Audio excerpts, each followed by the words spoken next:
1 2 3 4 5। थोड़ा धीरे काउंट करो। अरे धीरे धीरे कुछ नहीं है, मैं काउंटिंग खत्म करूंगी और जल्दी से आ जाऊंगी। ओके 6 7 8 9 10।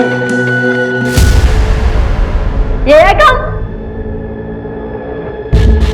अरे ब्रो, अरे ब्रो,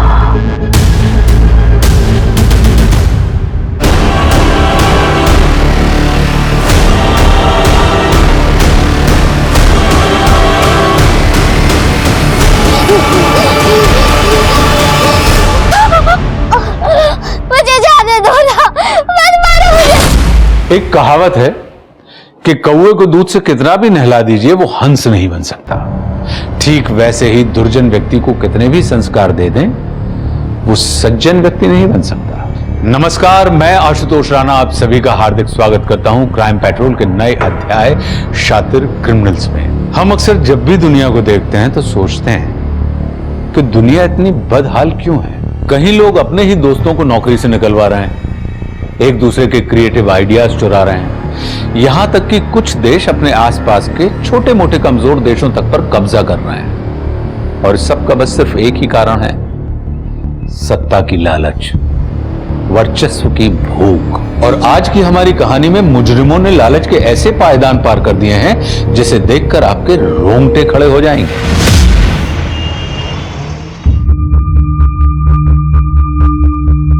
नाजिया थी, लिसन ना, मुझे ना ज्यादा ओवर द टॉप नहीं चाहिए, ग्लैमरस भी हो और गर्ल नेक्स्ट टू डोर भी, ऐसा कुछ मिक्स जैसा लोग। तुम आजकल के यंगस्टर सब कुछ इतना मुश्किल कैसे करते हो? ये भी चाहिए वो भी चाहिए। मुझे मेरा काम करने दे। है दीदी तू है या मैं? अम्मी आप फिर से ढोल जमा रही हो।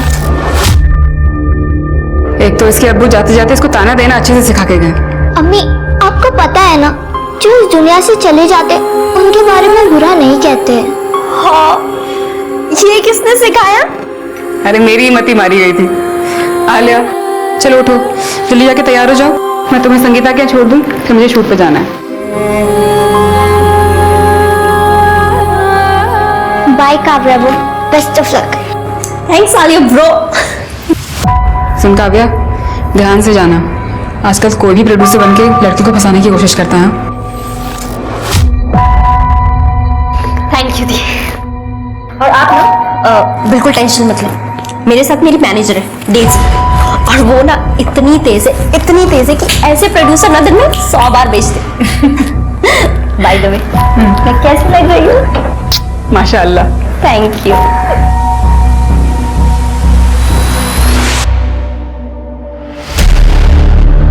बहुत खूबसूरत लग रही हो काव्या।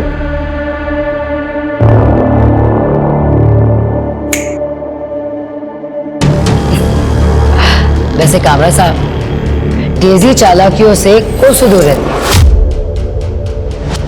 उसकी लाइफ का एक ही एजेंडा है, अपनी लाइफ में मस्त रहो और दूसरों की लाइफ भी एकदम मस्त बनाओ। हाँ, वो तो मैं बहुत अच्छे से जानता हूँ। देख वैसे जैसे मैंने आपकी स्क्रिप्ट और रिक्वायरमेंट पढ़ी, सबसे पहला ख्याल मुझे काव्या का है। मैंने काव्या को कॉल किया और उसे बताया कि ये उसके लिए उसका लॉन्चिंग रोल होगा। वैसे सर, अगर आप इसकी एक्टिंग देख लेंगे ना तो मुझे पूरा यकीन है 3 फिल्मों के लिए तो साइन कर ही लेंगे। हाँ, लग तो रहा है कि काव्या कमाल करके दिखाएगी। बेटा जरा अपना प्रोफाइल दिखाओ मुझे।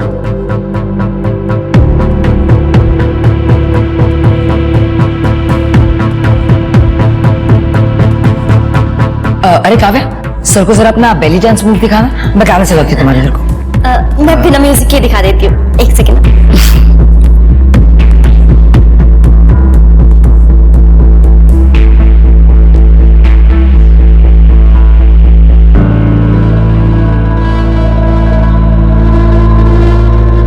देखा काव्या साहब, कहा था ना मैंने, काव्या सब कर लेती है।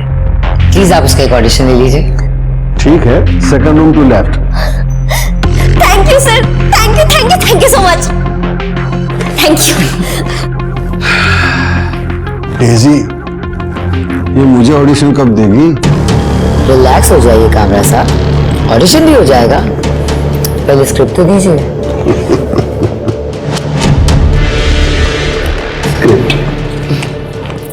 इतना हल्का?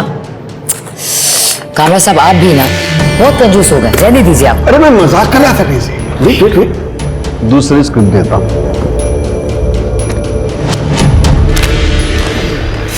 ये हुई ना बात कब?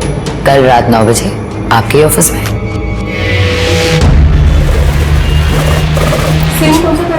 Scene number 6।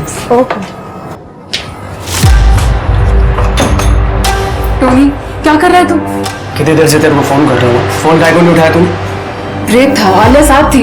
उसको पता है ना अपने बारे में, तो फिर क्यों इतना सोचती है? पता है पर पसंद नहीं है। वो तुम्हें अपने अब्बू की जगह कभी नहीं दे सकती। सुन, अपन ने डिसाइड किया ना शादी बनाने को, फिर कैसे चलेगा? तेरी बच्ची के लिए क्या अपन प्यार को सैक्रिफाइस करते? आलिया मेरी सब कुछ है, अगर वो रेडी नहीं है शादी नहीं करूंगी मैं। I am sorry. उसकी बच्ची को कुछ तो करना पड़ेगा।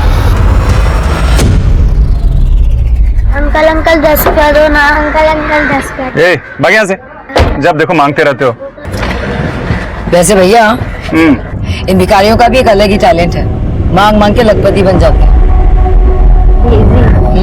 मुझे लगता है ना कि मुझे भी अभी यही धंधा करना पड़ेगा यार। 3 महीने हो गए हैं, एक दिन का काम नहीं मिल रहा है। अरे बेबी तू टेंशन क्यों लेती है, मैं हूं ना।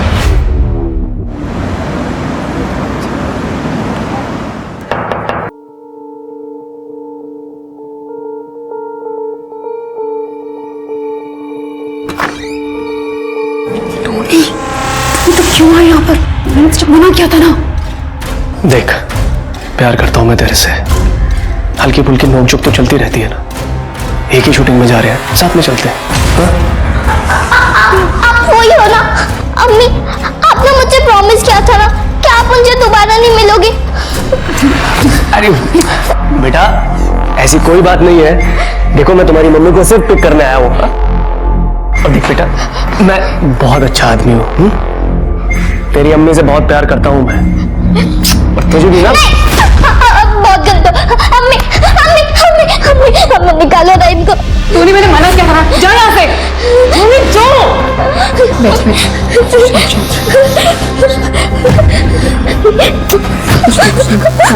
बैठ।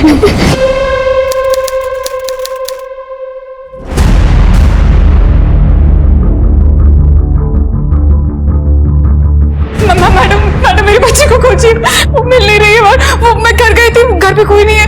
काव्या भी नहीं। 1 मिनट, आप शांत हो जाइए। मैडम वो देख नहीं सकती। मैडम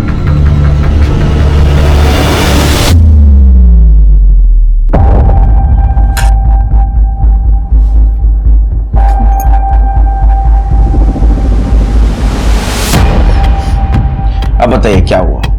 सर मेरी बेटी है आलिया, वो देख नहीं सकती। मैं हेयर ड्रेसर हूँ, मेरी नाइट शिफ्ट लगती है, तो मैं उसको घर पे छोड़ के गई थी काव्या के पास। काव्या मेरी फ्लैटमेट है। काव्या। हाँ जी। काव्या इसको संभाल लेना, मैं लेट हो रही हूँ, शूट पे निकलना है। आलिया मम्मी को माफ कर दो। मुझे आपसे बात नहीं करना है। दी आप जाओ। संभाल लेना। आलिया रोते नहीं। चलो हम लोग ना छुपन छुपाई खेलेंगे। जब सुबह वापस आई तो काव्या और आलिया कोई घर पे नहीं था सर। काव्या फोन भी नहीं उठा रही है सर। तो क्या आलिया काव्या के साथ अक्सर रहती थी? हाँ सर, मैं काव्या को पैसे देती थी, नाइट शिफ्ट होती है मेरी, तो बेबी सिटिंग के लिए रात को कोई मिलता नहीं है, और काव्या को भी पैसों की जरूरत थी। तो तेरे इस प्रोड्यूसर का क्या हुआ, कामरा का? वो कह रही थी ना ऑडिशन बहुत अच्छा गया था। अरे नहीं दी, उसको ना एक्टिंग और ऑडिशन छोड़ के ना किसी और ही चीज में इंटरेस्ट था। बेड में रोल प्ले में डेजी से कह रहा था मुझे तभी रोल देगा अगर मैं उसके साथ कॉम्प्रोमाइज करूंगी। मना कर दिया मैंने। सही किया। वैसे भी इस बार ना मेरे पास रेंट तक देने के पैसे नहीं है। तो तू अपने पापा से बात क्यों नहीं करती? राजे बिल्डर्स की बेटी है। मैं अपने दम पे कुछ करना चाहती हूँ दी। वैसे आपके पास कोई काम हो तो बताना मुझे। मुझे एक नया हॉरर शो मिला है, मैं बात करके देखती हूँ। मैं क्या सोच रही थी, मेरी नाइट शिफ्ट होगी अब, तो तू आलिया का ख्याल रख ले। उससे तेरी इनकम भी हो जाएगी थोड़ी सी, और दिन के टाइम पे तो ऑडिशन निपटा लियो। थैंक यू दी, थैंक यू सो मच। तो क्या आपको लगता है काव्या ऐसा कर सकती है? नहीं सर, काव्या आलिया से बहुत प्यार करती है, पर सर ये टोनी जरूर कर सकता है। श्रीजी, इनसे आलिया का फोटो ले लो, सर्कुलेट कर लो, और एक काव्या की भी डिटेल्स ले लो, और एक काव्या और टोनी दोनों का नंबर ट्रैक पे डालो। टोनी कहाँ मिलेगा? ये ले।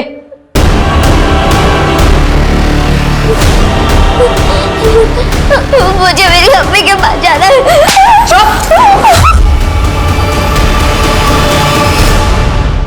क्या आलिया किडनैप हो गई?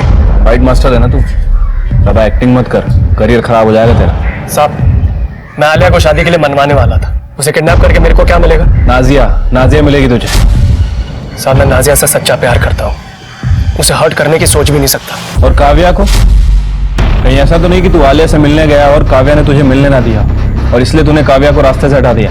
काव्या साहब, उससे आज तक मैं मिला तक नहीं। मेरे को सिर्फ इतना पता है कि वो नाजिया के साथ उसके घर में रहती है। अच्छी लड़की थी, हाँ, लेकिन नाजिया ने एक बार ये जरूर बताया था कि वो बहुत बड़े बाप की बेटी थी। पैसों के लिए तो नहीं उठाया ना दोनों लड़कियों?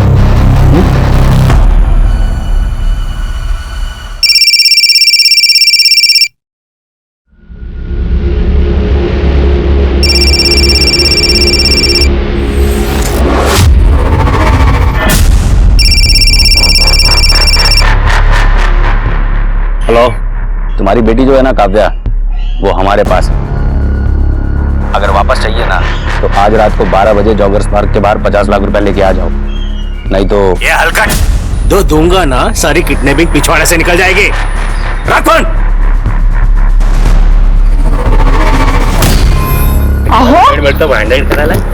अहो काय झालं? काय नहीं, कोई फोन करके बोल रहा है काव्या को किडनैप किया है। क्या? अरे लेकिन ऐसे झूठ कैसे कोई बोल सकता है? फालतू में पैसा कमाने को काय नाही रे, तुझं काम कर जा।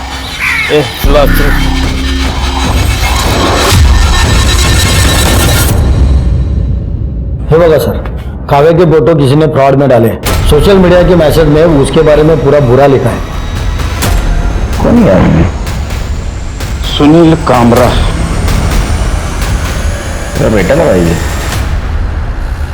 मकान मालिक ने ये घर मुझे दिया था, ये कमरा मैंने काव्या को दिया था। आपने कभी काव्या के साथ पैसों के रिलेटेड कोई बात की थी, लाइफ इंश्योरेंस पॉलिसी वगैरह की? ऐसा भी हो सकता है कि काव्या ने आलिया को पैसों के लिए किडनैप किया हो। नहीं मैडम, मेरे पास कहाँ इतने पैसे हैं, और रही बात काव्या की, तो वो बहुत काफी रईस खानदान से थी। माँ बाप से झगड़ कर वो आई थी एक्ट्रेस बनने के लिए। आलिया को नुकसान सिर्फ वो टोनी पहुंचा सकता है मैडम।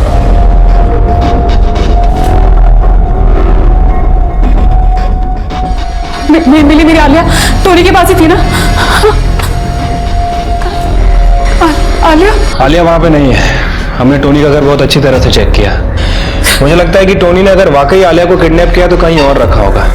ये टोनी का कोई और भी घर है, या फिर कोई ऐसी जगह जहां वो अक्सर आया जाया करता था? कोई और घर याद नहीं है, पर टोनी बहुत सारे शूटिंग सेट्स और शूटिंग लोकेशन पे जाता था। हो सकता है किसी खाली सेट पे या किसी खाली लोकेशन। मैंने कैसे जाऊंगी मेरी आलिया?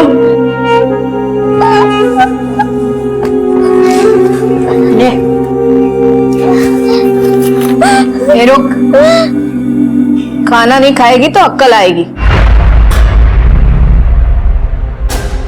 मेरी अम्मी छोड़ेगी नहीं सबको।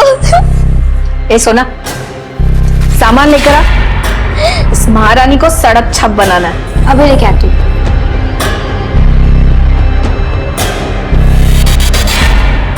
तेरी अम्मी अगर मिल गई ना तो उससे भी सड़क छप बना दूंगी।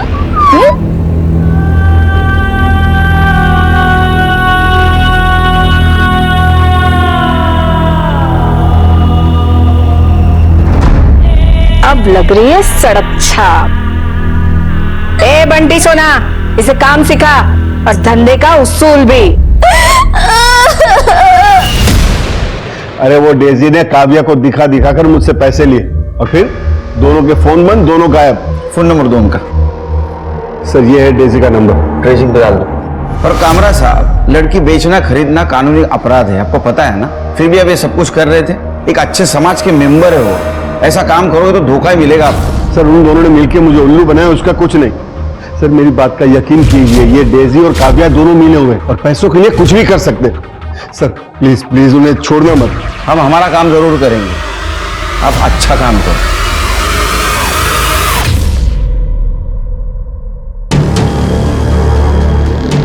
क्यों मनसुख भाई, है ना लड़की खरा सोना? अरे ये तो हीरा है, हीरा। देखिए मनसुख भाई, लड़की बड़े घर की है, अब किसी चिंदी को दिखा के मेरा कोई फायदा तो था नहीं। आप रईस है इसलिए आपको दिखाया है। वैसे लड़की सब कुछ कर लेगी, बस आपको इसे फिल्म का लालच देना होगा। लालच क्या, इसके लिए तो एक दो फिल्म में वैसे ही बना देंगे। बस तमन्ना थी कि गर्लफ्रेंड हो, और आपकी वजह से वो सपना साकार हो रहा है। तो लाइए मेरा तोहफा। मेरा तोहफा बस इतना ध्यान रहे, बीवी गर्लफ्रेंड तक ना पहुंचे। पार्ट टाइम गर्लफ्रेंड रखना, गले की हड्डी मत बनने देना, समझे? चलती हूँ।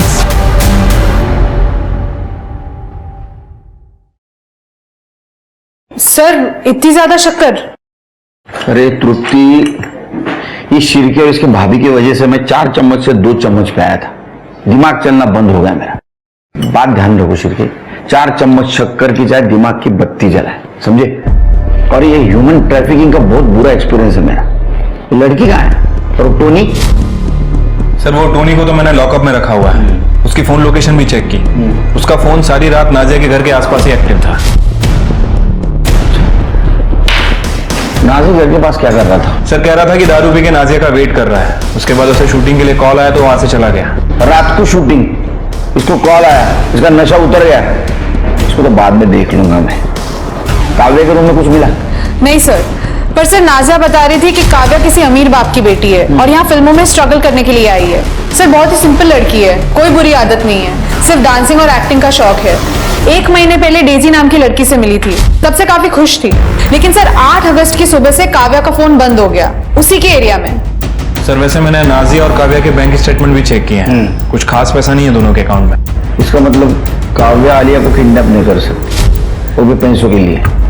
सिर्फ मुझे लगता है ये काव्या और डेजी, इनका कुछ फ्रॉड गेम चल रहा है। सर कहीं ऐसा तो नहीं है कि इन दोनों के फ्रॉड गेम में इन्होंने आलिया को भी इन्वॉल्व कर लिया हो? तुम्हारा दिमाग चल रहा है सिर्फ। सर बादाम। अच्छा, तो अभी आगे क्या करने वाले? सर डेजी, आलिया और काव्या, इन तीनों का फोटो सर्कुलेट कराते हैं, जरूर इन तीनों को किसी ने देखा होगा। तो करो। जिन लोगों ने तुझे यहाँ रखा है ना, वो हम जैसे दयालु नहीं है। मैं तुझे खाना दूंगी, पानी दूंगी, उस लड़की से भी मिलाऊंगी। बस पहले तो अपने बाप को फोन लगा ले। वो मेरा बाप नहीं है। मैं फोन लगाती हूँ, फोन लगा, झूठ बोल के कोई फायदा नहीं होगा। ले हाथ खोल इसका। मैं सच कह रही हूँ, वो मेरा बाप नहीं है। ले उसके बेटी का नाम मुझसे मिलता है, इसीलिए मैंने सबको कहा ना कि मैं उसकी बेटी हूँ। अरे इस ससुरी ऐसे नहीं मानेगी, और न इसका बाप। इसको हम मंगा के रहेंगे, रुको।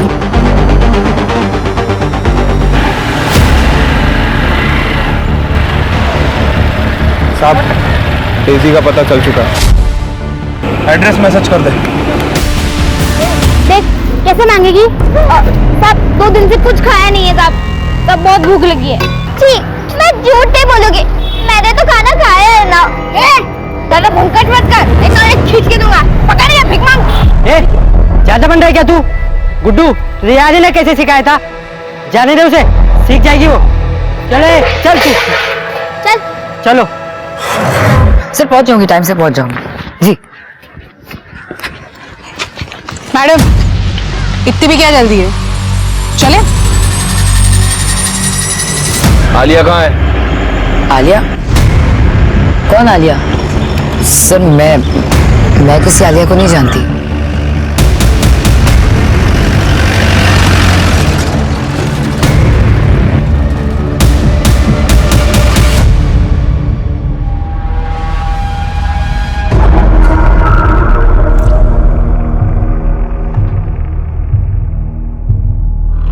आहो, ये देखो, आपने मेरे लिए जो घड़ी ऑर्डर की थी वो अभी आई है।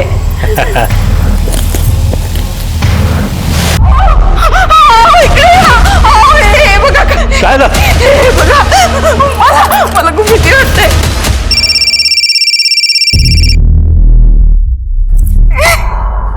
हेलो। अब अगर अकल ठिकाने आ गई हो ना तो जहां बोला था वहीं पैसे लेके आ जाना, नहीं तो तुम्हारी बेटी का जो बॉडी पार्ट है ना वो एक एक करके इंस्टॉलमेंट में भेजेंगे।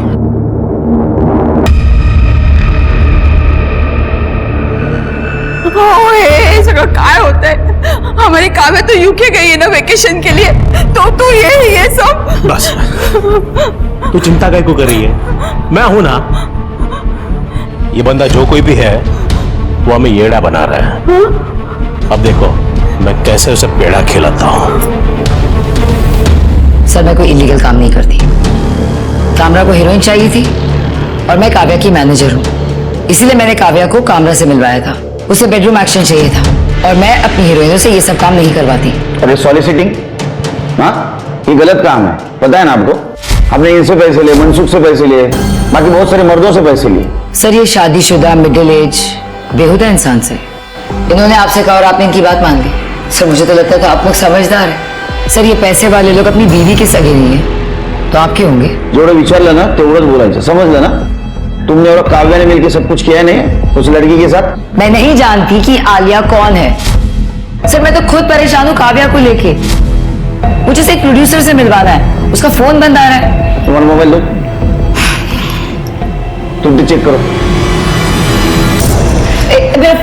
सर ये गलत बात है सर। क्या गलत है क्या सही है हमको मत बताओ। ये आपको भी पता है और ये मुझे भी पता है कि आप लोगों के पास मेरे खिलाफ कोई भी सबूत नहीं है, तो क्यों आप मेरा और अपना टाइम खोटी कर रहे हैं? मैडम आपका सारा काला चिट्ठा निकाल रखा है हमने। सर पहली बात तो आप तमीज से बात कीजिए। मैं अगर इस शहर की एक अच्छी सिटीजन हूं, उसका मतलब ये नहीं कि आप लोग मेरे साथ कुछ भी हरकत करेंगे और कुछ भी बोलेंगे। कुछ भी? एक बच्ची गायब हुई है और हमें पता है तेरा कुछ ना कुछ कनेक्शन है इसके साथ। सर मैंने आप अरे रुको, अंदर किधर जा रहे हो? रुको रुको। आ गया मेरा शेर लाया। सर आपको मुझसे बात करने से पहले इनसे बात करनी होगी। करनी है? नहीं? ठीक है, phone. Thank you, it was nice meeting you sir. Bye. चल बघतो तुला नंतर।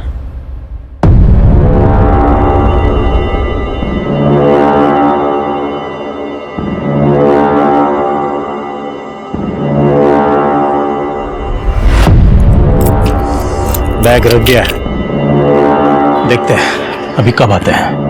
नए हलकट मानुस आए ये लोग, किसी को भी किसी की बेटी बना के रोटी वसूल रहे। अपने जमाने में क्रिमिनल के भी दिन धर्म हुआ करते थे। आज फिर से कॉलेज के टाइम जैसा मजा। ढूंढेंगे इन साले क्रिमिनल्स को, छोड़ेंगे नहीं। एक मिनट। हाँ बोल। दादा स्कूटी आई, 2 आदमी चढ़े हैं उस पर। कोई आ रहा है। चलो चलो, ये था।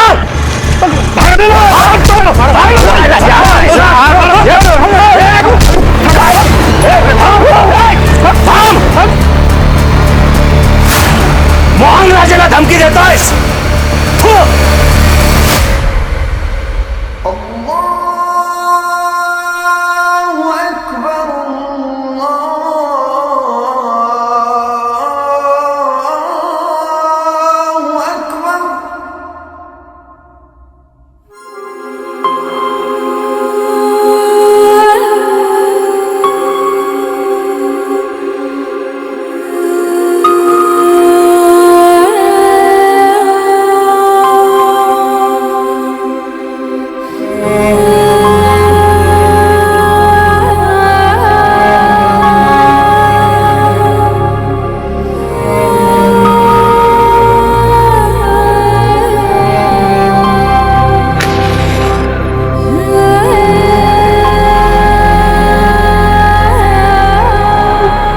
बच्ची और काव्या जहाँ भी हो उन्हें सलामत रखना ऊपर वाले। ए लड़की, 1 रुपया नहीं कमाया। मुझे मेरी अम्मी के पास जाना है, मैं भीख नहीं मांगूंगी। नहीं मांगेगी तू? अरे जाने दो अम्मी, 1-2 हफ्ते में सीख जाएगी। इसे देखकर 1-2 हफ्ते में सारे बच्चे बिगड़ जाएंगे। आज किसी को खाना नहीं मिलेगा।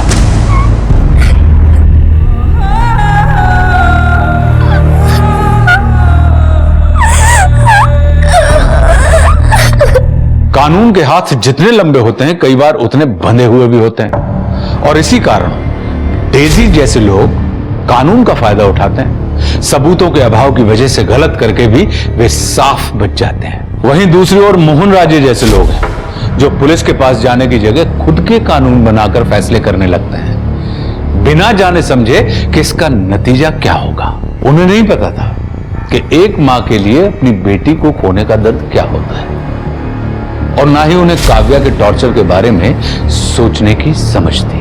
अगर मोहन ने पुलिस को सब कुछ बता दिया होता तो शायद काव्या और आलिया को जल्दी बचाया जा सकता था। Madam madam madam madam madam, अरे इसे क्या हो गया? मैडम मैडम, अरे क्यों चिल्ला रहा है? क्या हुआ? मैडम, क्या है? ये बड़ा। स्मिता उठ ग, उठ, बस आरामात बस। अरे घाबरू नको, ये उंगलियां अपनी काव्या की नहीं है। मुझे पता है कि वो काव्या की उंगलियां नहीं है, लेकिन किसी और बच्चे की तो हो सकती है ना। आजकल इतने किडनैपिंग के न्यूज आते हैं न्यूज़पेपर में। ये देखिए आज का ही पेपर, ये दोनों बच्चियां किडनैप हुई है। कहीं इनकी तो उंगलियां नहीं है ये? हाँ सर, वो नाजिया का फोन ट्रैकिंग पे डाल रखा था, लेकिन नाजिया को अभी तक रैंसम के लिए कोई कॉल नहीं आया है। श्री, मुझे नहीं लगता आलिया की किडनैपिंग पैसों के लिए की गई हो। ये टोनी, काव्या और डेजी, इनका कुछ पता चला? सर, हमने काव्या के बारे में इंफॉर्मेशन निकाली है। सर, काव्या सबसे यह कहती थी कि वो काफी अमीर बाप की लड़की है। लोगों से कहती थी कि राजे बिल्डर्स की बेटी है। राजे बिल्डर्स की बेटी? तो इतने अमीर बाप की बेटी ऐसे धंधे क्यों करेगी? फोन में कुछ मिला? सर मैंने पता किया, टोनी के फोन में कोई सस्पिशियस कॉल या मैसेजेस नहीं मिले, और काव्या के कॉल डेटा रिकॉर्ड्स में भी मोस्टली सारे कॉल्स कास्टिंग वालों से और नाजिया को किए गए थे। लेकिन हाँ सर, काव्या का फोन 2-3 बार ऑन हुआ था। एक बार गोरेगांव में, दूसरी बार मीरा रोड में, और तीसरी बार बोरीवली में। कुछ तो मिला होगा? नहीं सर, हमने सभी जगह की बीट चौकी को इन्फॉर्म कर दिया था, लेकिन किसी ने भी काव्या को नहीं देखा। और ये डेजी के फोन में मुझे सबसे ज्यादा शक इस डेजी पर है। सर 8 तारीख को डेजी लोनावला में थी मनसुख भाई के साथ। लोनावला? वहां के पुलिस स्टेशन से कांटेक्ट करो और काव्या और डेजी दोनों की डिटेल्स वहां दे दो। जाने दो। मैं मोहन राजे और मेरी वाइफ स्मिता राजे, हमें पार्सल डिलीवर हुआ था।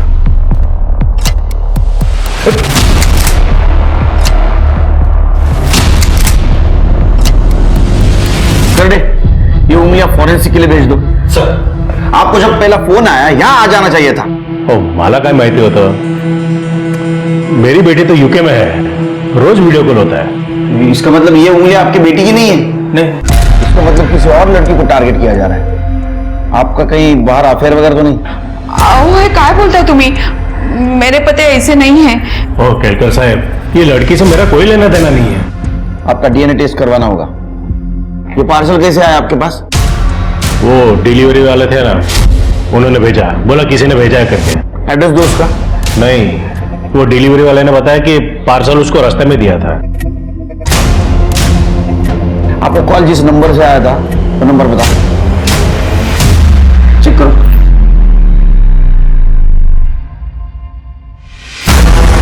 सर इन्हें तो काव्या के नंबर से ही कॉल्स आ रहे हैं। ये देखिए दोनों नंबर सेम है।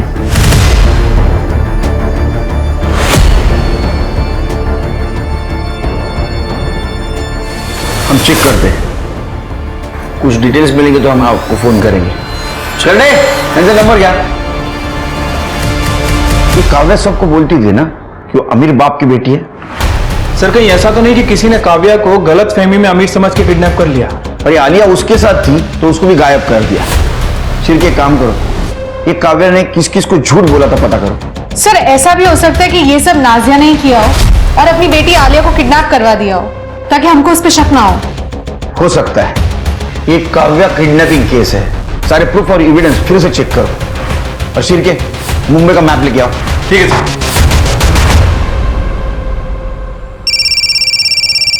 सेम नंबर है। बोला ना, बोला। हेलो। अब क्या पूरा हाथ काट के भेजेंगे तब समझोगे क्या? माना कि बाप बेटी का लफड़ा चल रहा है, लेकिन मर जाएगी तो चलेगा क्या? नहीं नहीं, ऐसा मत करना। पहले गलती हो गई मुझसे। अगर दोबारा ऐसी गलती हुई ना फिर मुझसे बुरा कोई नहीं होगा। हेलो। क्या हुआ? कट हो गया।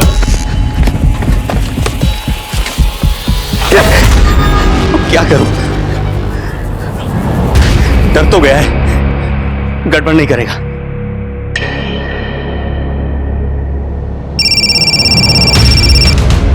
हेलो। हाँ, वो बैटरी चली गई थी। एड्रेस लिखो। तुम दोनों को पता था काव्या अमीर है? कहीं ऐसा तो नहीं कि तुमने उसको किडनैप करवाया, मारा या मरवाया पैसों के लिए? सर मैं अपनी खुद की बेटी के साथ क्यों कुछ ऐसा करूंगी? पुलिस की नजरों से बचने के लिए। साहब, इसमें अपन का कोई याद नहीं है, अपन इसे शादी करना चाहता था बस। और सर काव्या ने बहुत सारे लोगों को बताया अपने अमीर होने के बारे में। हाँ, लेकिन उनमें से तुम दोनों हो जिनकी फाइनेंशियल कंडीशन खराब है। बाकी तो सारे प्रोड्यूसर्स थे, उनको पैसे के लिए ये सब कुछ करने की जरूरत नहीं। सर काव्या का फोन फिर से ऑन हुआ था। आलिया देख, अगर तू कमाएगी नहीं ना तो सलमा हम सबको भूखा रखेगी और गुड्डू बीमार है, वो उसे दवाई भी नहीं देगी। नहीं, मैं भीख नहीं मांगूंगी, चाहे जो भी हो जाए। सर काव्या का फोन वेस्टर्न एक्सप्रेस हाईवे पर यहाँ बंद हुआ था। उसके बाद में यहाँ और उसके बाद में यहाँ लोकेशन ट्रैवल हो रहा है ताकि हमें फिक्स लोकेशन न मिले। और सिर्फ ये तीनों लोकेशन सबब के यहाँ का सीसीटीवी फुटेज चेक करो, कुछ मैच होता है क्या देखो। सर 2 लड़कियां गायब हुई, पैदल तो नहीं चल रहा होगा ये? मड एरिया से कुछ कॉल आया? नहीं सर। यहाँ का भी सीसीटीवी फुटेज चेक करो, कुछ ना कुछ जरूर मिलेगा। 10 साल की बच्ची भेज दो। तुरा कभी तुम लोग धंधे के टाइम पे यहाँ क्या कर रहे हो? इसे डॉक्टर के पास लेके जाते हैं, बहुत बुखार है। इसने काम किया? नहीं, मैं काम नहीं करूंगी। काम नहीं करेगी तू? तुम लोगों से एक लड़की नहीं संभलती। कुछ नहीं मिलने वाला तुम लोगों को, दवाई भी नहीं। आज तेरे वजह से मेरे भाई को दवा नहीं मिल रही, मेरी वजह से तुम सब लोग डरपोक हो। तुम सब यहाँ से भाग के नहीं जाते। मेरी तो आंखें नहीं है, लेकिन तुम लोग यहाँ से भागते रहो ना, इसलिए वो तुम्हारी सलमा अम्मी तुम लोग पर ठोस जमा रही है।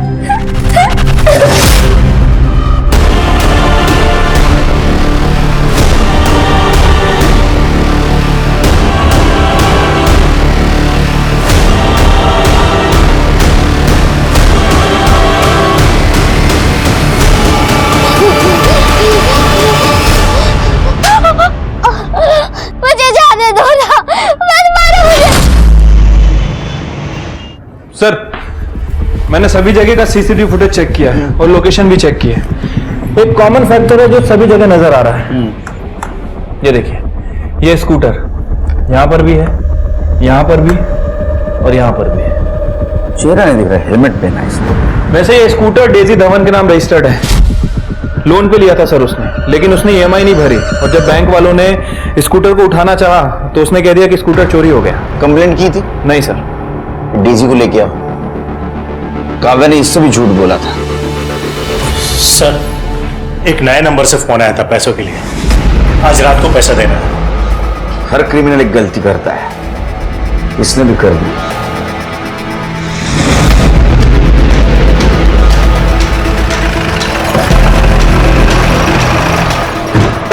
सर एड्रेस तो यही है, फोन फूली जोगी के नाम रजिस्टर्ड है।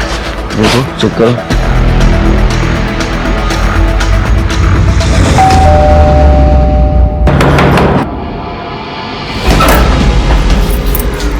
हाँ जी, क्या हुआ? ये नंबर आपका है? अरे हाँ, ये नंबर तो हमरा ही है। कछु इनाम मिला है का? हाँ, बहुत बड़ा इनाम है, तो रखने के लिए जगह देख लिए।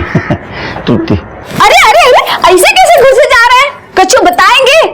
और बात का है? 1 सेकेंड मैडम। अरे नहीं, पहले अरे सर, घर काफी छोटा है, यहाँ पे किसी को रखना मुश्किल है। अच्छा भाभी जी बताइए, आपका फोन चोरी हुआ था? नहीं दूसरा कोई यूज कर रहा है उसको?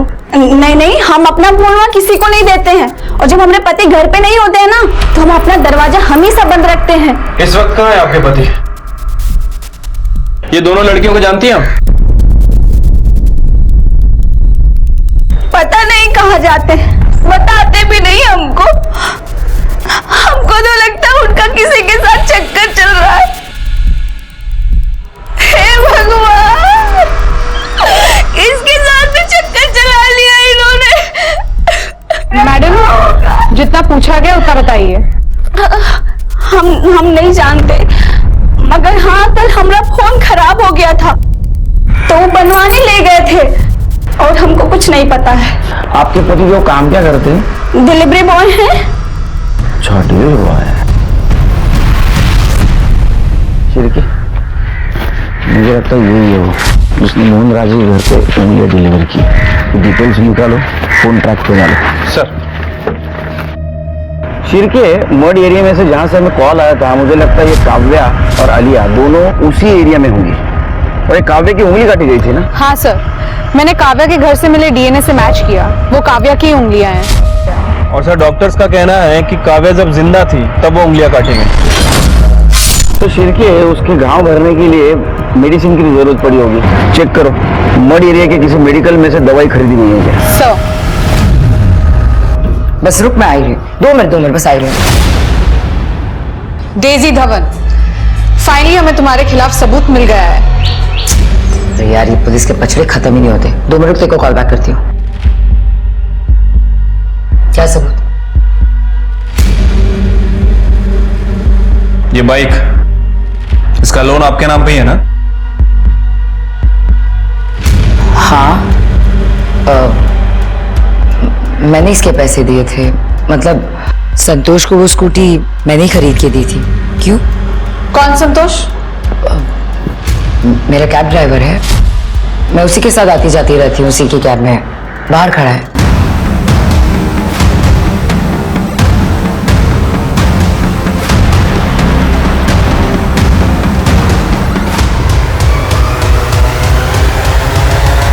सर, हमने चेक किया, संतोष अपनी वाइफ के साथ मलाड में रहता है, उसका मर्ड में कोई कनेक्शन नहीं है।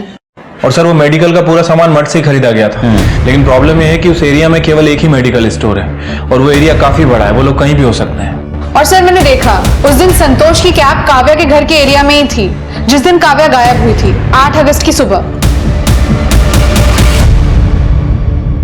देखो, 2 लड़कियों की जान खतरे में। संतोष तुम्हारा ड्राइवर था और काव्या तुम्हारे दोस्त। तुम्हारा संतोष का मन में कोई कनेक्शन है? देखिए सर, मैं लफड़े करके पैसे नहीं कमाता, लेकिन हाँ, मेरे पास एक मड कनेक्शन है। आप चाहे तो मैं आपकी मदद कर सकती हूँ, लेकिन उसके बदले में आपको मेरे ऊपर जितने भी केसेस हैं सारे ड्रॉप करने होंगे। मंजूर है तो बताइए। सुन, मैं 1 केस ड्रॉप कर सकता हूँ, काम रहा था, पर फालतू मानो सुधा। वैसे सर, संतोष की बीवी मड पे एक बंगले में काम करती है। उसका जो मालिक है वो सिंगापुर में रहता है, साल में एक बार आता है दिवाली पे।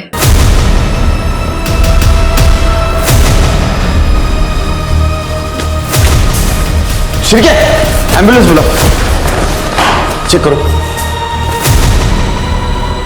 काव्या, आलिया कहाँ है? आलिया दूसरे रूम में।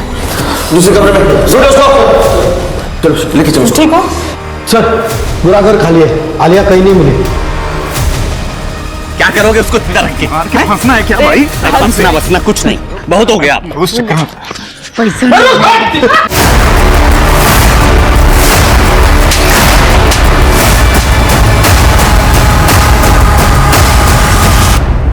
तो इन सबके पीछे तुम मास्टरमाइंड थे? साहब, मैंने काव्या को बोलते हुए सुना था कि मैं बहुत अच्छी फैमिली से बिलोंग करती हूँ, तो क्या हुआ अगर माँ बाप से झगड़ा करके यहाँ पे आई हूँ। तो मैंने अपनी बीवी और साले के साथ मिलकर उसको किडनैप करने का प्लान बनाया। वो छोटी बच्ची को तो हम जानते भी नहीं थे। किडनैप कैसे किया? साहब उस रात डेजी मैडम दारू के नशे में टून थी एकदम, और मैं काव्या के घर चला गया। अरे संतोष, तुम इतनी सुबह सुबह? मैडम डेजी मैडम का एक्सीडेंट हो गया। क्या? प्लीज आप जल्दी चलिए मेरे साथ। मैं चल रही हूँ, 1 मिनट। हाँ चलो चलो। ये बच्ची? अब इसको कहाँ छोड़ो, तुम चलो ना। रास्ते में मनोज और साहब वो बंगला खाली था तो इसलिए हम वहाँ उन दोनों को रख दिए। ये हमारा दूर का भाई है, जल्दी पैसा कमाना था, गाँव वापस चले जाएंगे हम लोग, वहाँ खेती बाड़ी करना। आलिया कहाँ है? आलिया कहाँ है? साहब बहुत परेशान कर रही थी, बेच दिया। ऐसी लड़की को मैंने नहीं देखा। वो मेरी बच्ची है, तुम्हारे पैर पड़ती हूँ, वो मेरी बच्ची है, प्लीज बता दो। वो अंधी है, वो लाचार है, प्लीज बता दो। लाचार नासुर थी वो, नासुर। सारे पैसे बर्बाद हो गए मेरे। बता बता कहाँ है बच्ची, बता। वो भाग गई, वो झूठ बोलती है। पुलिस वालों का यही काम है ना, हम कमजोर लोगों पर हाथ उठाना। मेरा पति मुझे छोड़कर चला गया, 10 साल पहले मेरी बच्ची खो गई थी, तब तो कोई नहीं आया मेरी मदद के लिए। तब कहाँ थे तुम लोग? अब किसी को नहीं छोड़ूंगी मैं, सारे बच्चों को खा जाऊंगी मैं। मैंने भी अपनी बच्ची को अकेले पाला है, पर अपनी बच्ची के खोने पर मैंने अपनी इंसानियत नहीं खोई। इन सारे बच्चों को अपने माँ बाप से अलग रख रही है तू। खुदा तुझे कभी माफ नहीं करेगा, कभी माफ नहीं करेगा, कभी माफ नहीं करेगा खुदा तुझे। संभालिए। सब बच्चों को लेके चलो, एनजीओ को बुलाओ। चलो चलो चलो चलो, लेके जाओ इसको। शिरकी पूरा एरिया छान मारो, देखो कुछ मिलता है क्या। सर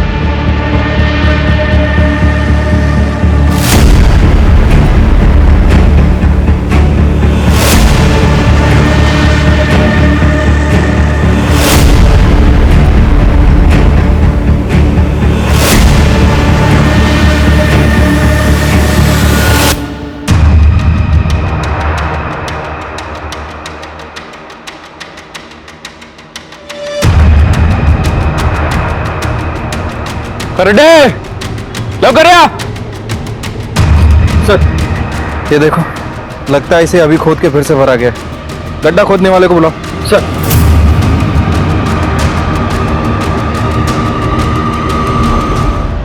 सलमा, हमें आलिया की लाश मिली है, आप लंबा जेल जाओगी। मैंने नहीं मारा उसे, मैंने नहीं मारा उसे, उसे बंटी ने मारा है। मैं तो उस बच्ची की जान बचा रही थी। नलायक, मैंने कहा था ना गुस्से पे काबू रख, अब सड़ेगा जेल में। शिरकी, आलिया को तो हम नहीं बचा सके, लेकिन ये सोनू और गुड्डू का ध्यान रखना होगा। सर मैंने एनजीओ वालों से बात कर ली है और पर्सनली उन्हें जानता भी हूँ, काफी अच्छे लोग हैं सर, बच्चों का ध्यान रखेंगे। सर, आलिया की पोस्टमार्टम रिपोर्ट, पत्थर से सर कुचलकर मारा गया है। मैंने ही मारा है उसे। कैसे? वो भाग रही थी ना। तुमको काटा था उसने? नहीं सर। लेकिन इतने डिटेल में तो जो खून कर सकता है वही बता सकता है ना शिरकी। हाँ, तुम्हारे स्किन के और ब्लड के ट्रेसेस मिले उसके दांत में। झूठ बोलती है। हाँ, बच्चों से क्राइम करवाती है, हाँ भीख मंगवाती है और फिर उन्हें मर्डर के इल्जाम में फंसाती है। तुमने क्यों कबूल किया? सलमा अम्मी ने कहा अगर मैं उनकी बात मानूंगा तो सोनू और गुड्डू को मारेगी नहीं। सब मैं जेल चली जाती तो बच्चों का ख्याल कौन रखता। और मैंने सोचा कि बंटी तो अभी 17 साल और 3 महीने का ही है, उसे ज्यादा से ज्यादा 7-8 महीने की जेल होगी। मेरी पूरी जिंदगी बर्बाद हो जाए उससे अच्छा कि 7-8 महीने बंटी के बर्बाद कर दूं। कैसे औरत है ये शिरके? इसके चार्जशीट में मिसयूज ऑफ जुवेनाइल लॉ भी ऐड कर दो। वो बेचारा बंटी अनजान बच्चों के लिए जेल जाने के लिए तैयार हुआ था और तुम सड़ो जेल में।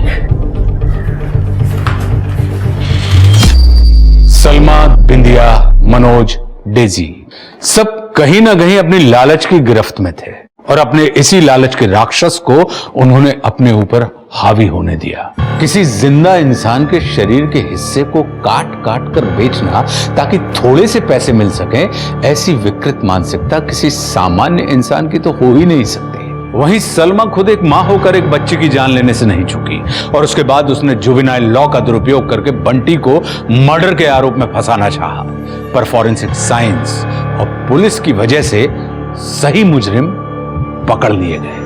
मैं फिर याद दिलाना चाहूंगा कि अकेली पुलिस कुछ नहीं कर सकती। हमें भी जागरूक नागरिक बनना होगा और पुलिस का सहयोग करना होगा ताकि हम आलिया और काव्या जैसी मासूम बच्चियों को समय रहते बचा सकें। और इसी के साथ मैं आशुतोष राणा विदा लेता हूं आपसे। हम फिर मिलेंगे एक ऐसी ही कहानी के साथ जो आपको रखेगी सतर्क और जिंदगी को सुरक्षित। तब तक अपना और अपनों का ख्याल रखिए और देखते रहिए क्राइम पेट्रोल सतर्क। जय हिंद।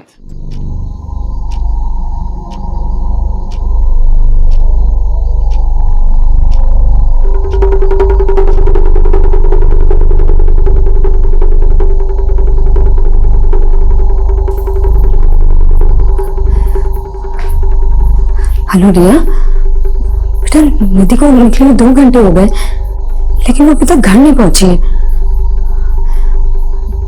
देखो वो फोन भी नहीं उठा रही है मेरा। अगर तुमसे उसकी कोई बात हो ना तो प्लीज मेरी बात करवा देना।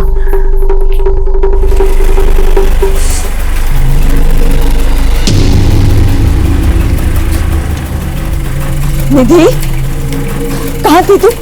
कब से फोन ट्राई कर रही हूँ। तुझे पता मैं कितना डर गई थी और मेरा फोन क्यों नहीं उठा रही थी तू? माँ, मैं ड्राइव कर रही थी। अरे ड्राइव कर रही थी तो क्या हुआ, एक बार फोन तो देख सकती है ना। माँ, तुम इतना डरती क्यों? एक काम करो, तुम ना योगा किया करो। देख निधि, ये बात ना मजाक में तू।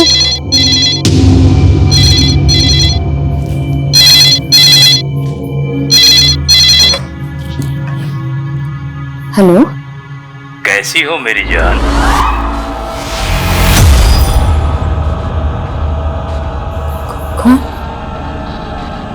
कौन बोल रहा है? 11 जून 2001 की रात याद है ना?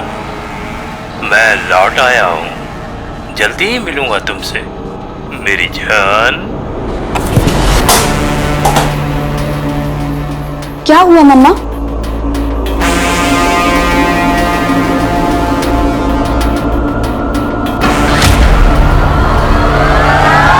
नमस्कार, मैं आशुतोष राणा क्राइम पेट्रोल के नए अध्याय शातिर क्रिमिनल्स में आप सभी का हार्दिक स्वागत करता हूं। दुनिया का शक्तिशाली से शक्तिशाली व्यक्ति अपने बीते हुए समय को बदल नहीं सकता।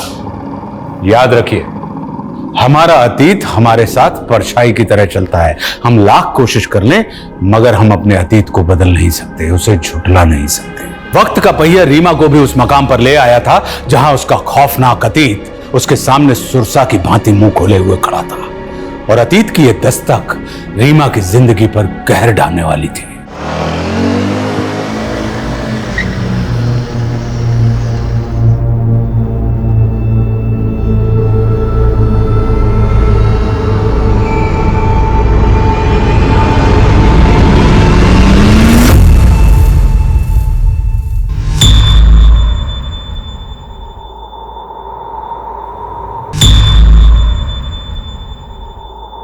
बोलिए रीमा जी।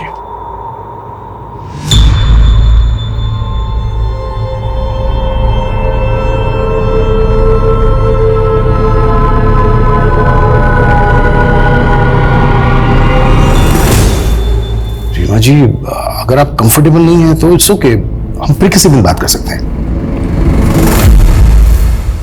सर, मेरी माँ का रेप हुआ था 18 साल पहले।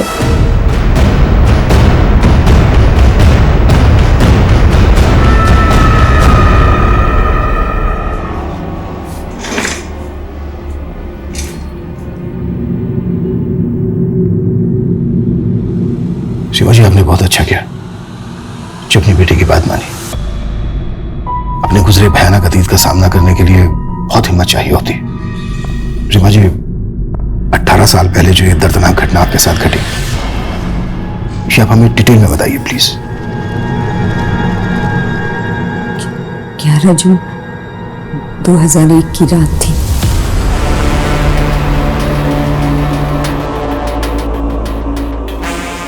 रीमा, रीमा, रीमा।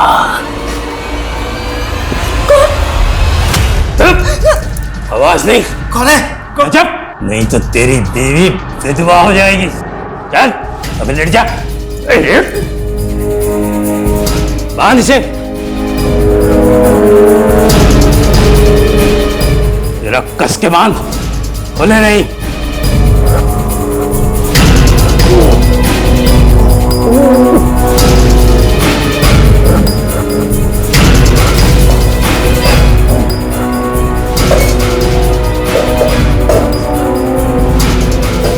हिलना मत, अगर जरा भी हिला तो तेरी बीवी की खोपड़ी उड़ा दूंगा, समझा? बर्तन की आवाज नहीं आनी चाहिए। उस घटना के 18 साल के बाद उस आदमी ने अचानक से कॉल किया अब आपको? जी। रीमा जी, जब ये घटना घटी आपके साथ, उस वक्त आपने पुलिस कंप्लेन तो की ही होगी? जी, प्रताप नगर थाने में करवाई थी। तब इंस्पेक्टर मुकेश राठौर इंचार्ज थे। प्रताप नगर पुलिस स्टेशन से कांटेक्ट करो। सर,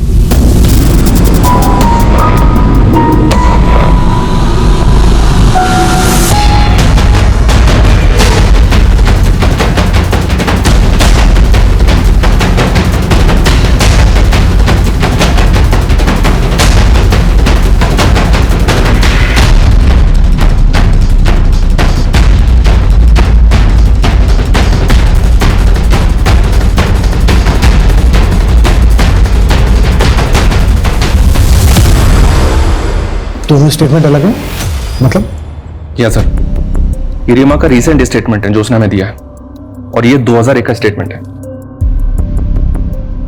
दोनों स्टेटमेंट में उसने अलग अलग कहानी सुनाई है। रेप की तारीख से लेकर हर इंसिडेंट एकदम अलग है सर। मानो दोनों केसेस एक दूसरे से बिल्कुल अलग हो। और रेप के कुछ दिन के बाद, यानी कि 17 जून 2001 को उसने प्रताप नगर थाने में रेप की शिकायत दर्ज करवाई अपने पति राजेश चौहान के साथ।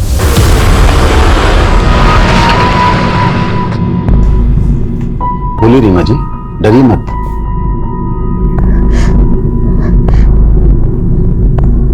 मेरा रेप हुआ है। वो जबरदस्ती घर में घुस गया था। कौन था वो? कब हुआ है?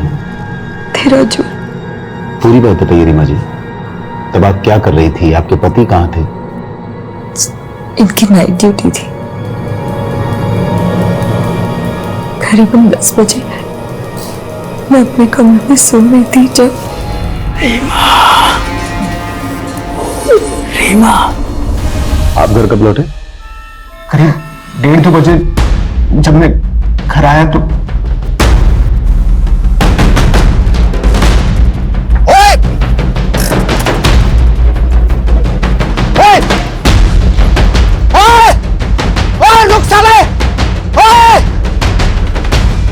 एक मिनट। रेप 13 जून को हुआ और आप लोग रिपोर्ट लिखवाने अब आए? बहुत डर गई थी। गलती रीमा की नहीं है सर। हमारी सोसाइटी ऐसी है जहां पर रेपिस्ट से ज्यादा रेप के विक्टिम को ताने सहने पड़ते हैं। ये 18 साल पुरानी बात है। माना इतने टाइम में आदमी काफी सारी चीजें भूल जाता है, लेकिन रेप के वक्त रीमा का पति रीमा के साथ था या नहीं, ये वो कैसे भूल सकती है? सवाल ये उठता है मिश्रा कि 18 साल पहले जो रीमा ने स्टेटमेंट दिया था वो गलत था, या अब जो हमें दिया है वो गलत है? हमें दोनों स्टेटमेंट वेरीफाई करने होंगे। सर, रीमा चौहान के कॉल रिकॉर्ड्स आ गए। रीमा को उस रात 11 बजे साउथ दिल्ली के लैंडलाइन से कॉल आया था। दिल्ली पुलिस से कांटेक्ट करो, पता करो वो आदमी कौन था जिसने कॉल किया था।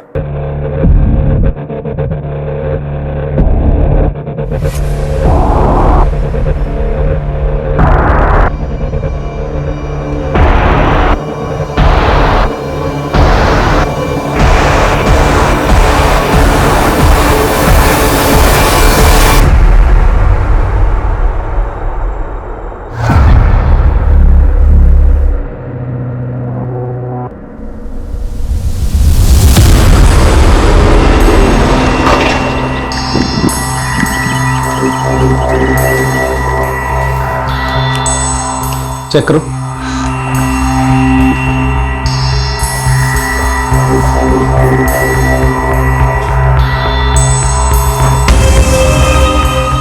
उसने यहाँ मेरे साथ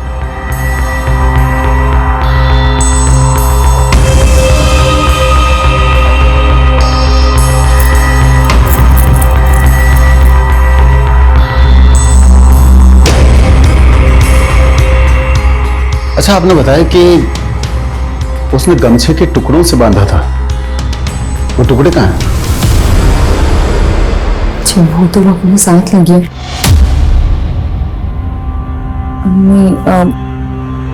ये शायद एक मिनट से यहाँ शायद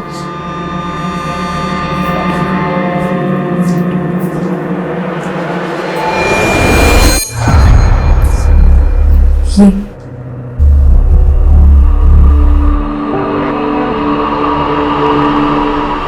रीमा के मेडिकल एग्जामिनेशन में ऐसा कोई सॉलिड एविडेंस नहीं मिला जिससे प्रूव हो सके कि रीमा का रेप हुआ है। क्या रेप के कुछ दिन बाद एग्जामिनेशन हुआ इसलिए? मे बी, लेकिन एक कारण ये भी है कि रेप होने के बाद रीमा अपने पति राजेश के साथ सेक्सुअली एक्टिव थी। क्या? हाँ, क्योंकि प्राइवेट पार्ट पर जो मार्क्स मिले हैं वो एक पैशनेट सेक्स की वजह से भी हो सकते हैं। ये तो रीमा ने खुद ही अपना केस कमजोर कर लिया। एक बात और सर, रेप होने के बाद विक्टिम को अक्सर कलाई, जांघों पर छोटे मोटे घाव लगते हैं, लेकिन रीमा के केस में उसकी बॉडी पर एक छोटी सी खरोच तक नहीं थी। इट्स स्ट्रेंज, क्या रीमा ने बिल्कुल भी रेजिस्ट नहीं किया होगा?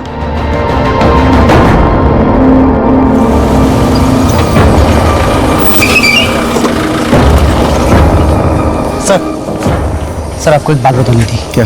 रीमा का जहाँ रेप हुआ था उस जगह 11 जून को चोरी की 3 वारदातें हुई थी। रीमा की केस से कोई कनेक्शन लगता है? सर चोर की कदकाठी रीमा के रेपिस्ट से मेल खाती है और एक विटनेस का कहना है कि उस चोर ने गमछा भी पहन रखा था। चोरियां हुई 11 जून को और रेप हुआ 13 जून को। हो सकता है दोनों क्राइम एक ही आदमी ने किए हों। लेकिन सर जहाँ चोरी हुई वहाँ रेप की कोई वारदात नहीं हुई और जहाँ रेप हुआ यानी कि रीमा के घर वहाँ चोरी नहीं हुई। सर मुझे दोनों केसेस अलग अलग ही लग रहे हैं। सर 2001 में भी इन्वेस्टिगेटिंग टीम को इस बात का शक था कि रीमा उनसे कुछ छुपा रही थी। उसके कैरेक्टर पर भी सवाल उठे थे। शनि अफेयर, तो क्या ये रेप का नाटक अफेयर को कवर करने की वजह से था? अगर ऐसा था तो फिर इतने सालों बाद वही नाटक करने के पीछे क्या वजह हो सकती है?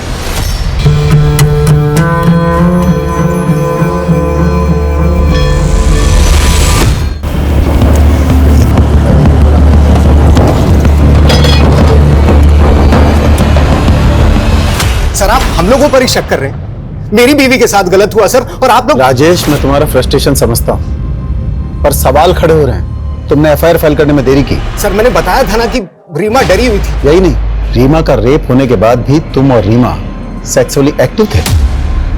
ये कोई मामूली बात नहीं है राजेश।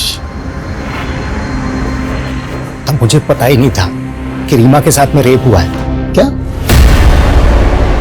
उस रात जब मैं गमछे वाले आदमी के पीछे भागा, वो हाथ नहीं आया, तो मैं भागकर घर वापस आया। मेरे को बहुत चिंता हो रही थी रीमा को लेकर। रीमा, रीमा, राजेश, राजेश, डरने की कोई बात नहीं। भाग गया वो, तुम्हें कुछ हुआ तो नहीं? ठीक तो ना? तुम चिंता मत करो, मैंने अपने आप को बाथरूम में बंद कर लिया था।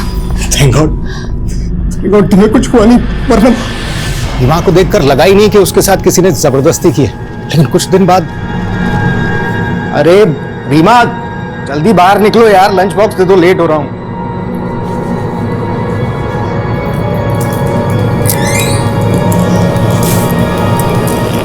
क्या हुआ? नहीं बस वो थोड़ी सी कमजोरी है। झूठ मत बोलो, कल भी बोला था ना तुम्हें कि डॉक्टर के चलो। एक दिन और देख लेते, फिर पक्का चली जाऊंगी। इस पेन को इग्नोर करने से काम नहीं चलेगा। आज शाम को चलते हैं तुम्हारे डॉक्टर मित्तल के। मैं जल्दी आ जाऊंगा, तुम बस तैयार रहना।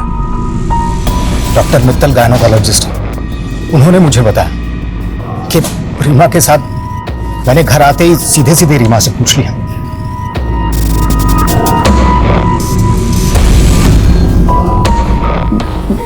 मैं डर गई थी, मुझे लगा था कि आप मुझे छोड़ दोगे। इतना भी भरोसा नहीं था मुझ पर।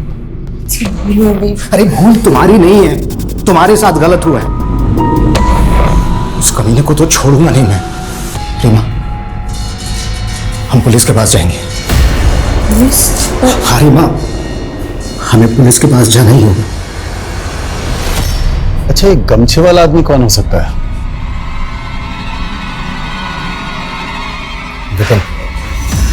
विपिन सोनी हो सकता है सर। वो और रीमा कॉलेज में एक साथ थे। 1 साल पहले उसकी इसी शहर में नौकरी लग गई। मुझे पता चला कि मेरी गैर हाजिरी में अक्सर पुरानी दोस्ती के नाम पर वो रीमा से मिलने आता है।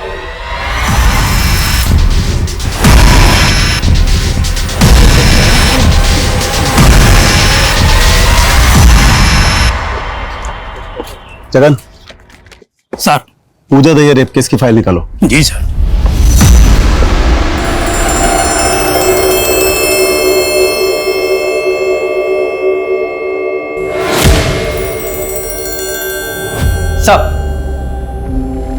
सर मैंने पता किया है, राजेश की गैर हाजिरी में जो आदमी रीमा से मिलने आता था वो विपिन ही है। याद रखिए रीमा जी, पुलिस को गुमराह करना भी एक जुर्म है। आप क्या कह रहे हैं, मैं कुछ समझ नहीं पा रही। मैं समझाता हूँ। सालों पहले पूजा दहिया नाम की औरत का केस अखबारों की सुर्खियां बना था। आपने नाम जरूर सुना होगा। जी नाम तो सुना हुआ है। बिल्कुल आपसे मिलता जुलता केस है। आप ही की तरह उसके घर में भी मुंह पर गमछा बांधकर एक आदमी घुसाया था। आप ही की तरह उसके साथ जबरदस्ती की। कहना क्या चाहते हैं? यही कि आपने इसी बात का फायदा उठाया। जब आपके पति राजेश ने विपिन को घर से भागते हुए देखा तो आप डर गई और आपने पूजा दहिया की कहानी को अपनी कहानी से जोड़ दिया। राजेश, राजेश प्लीज समझाइए इन्हें। आप समझिए मिस रीमा चौहान, आपके पड़ोसी ने कंफर्म किया है कि आपका दोस्त आपसे मिलने अक्सर आपके घर आता था। आपके पति ने भी कंफर्म किया है कि उनकी गैर हाजिरी में आपका दोस्त विपिन अक्सर घर आता था। और इन्वेस्टिगेशन वहीं रोक दी गई। पुलिस ने रीमा को वार्निंग देकर केस क्लोज कर दिया। यानी विपिन सोनी से पुलिस ने बात की नहीं, जिसके साथ रीमा का अफेयर होने का शक था। जी, और अब तो इस केस के investigating officer Mukesh ji retired हो चुके होंगे। हालांकि उनके घर का एड्रेस पता करने के लिए बोल दिया मैंने। कहानी है कि है, लेकिन सब अपना अपना वर्जन सुना रहे हैं और अपने वर्जन में हर कोई सही होता है। रीमा से एक बार और मिलते हैं, देखते हैं इस बार क्या कहानी सुनाती है।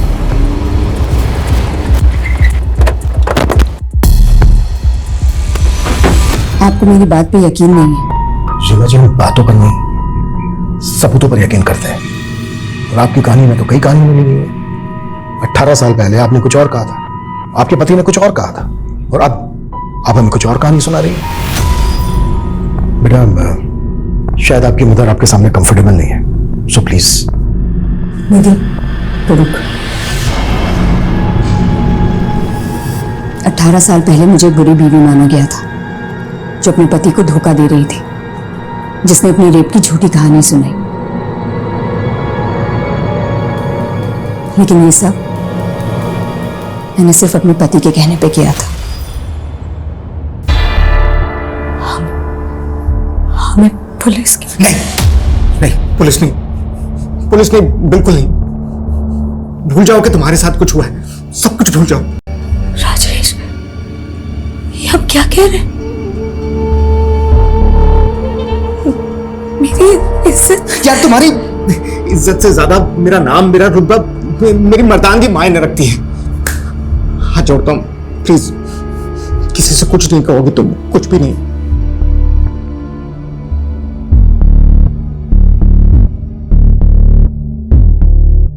रीमा, ये इंजरीज नॉर्मल नहीं है।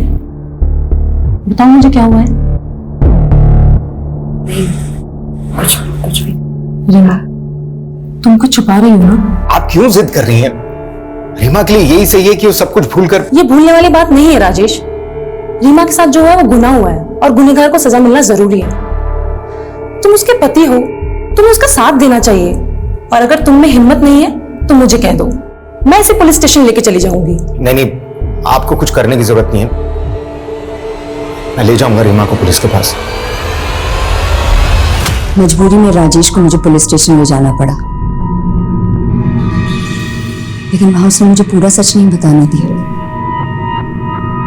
मेरा रेप हुआ ये सच है, लेकिन उस वक्त राजेश वहां नहीं था, ये झूठ।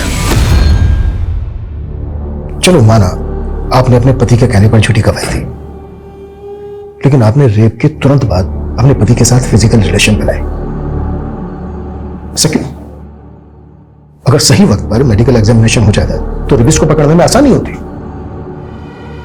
वो फिजिकल रिलेशनशिप मेरी मर्जी से नहीं बनी थी, वो भी रेप ही था।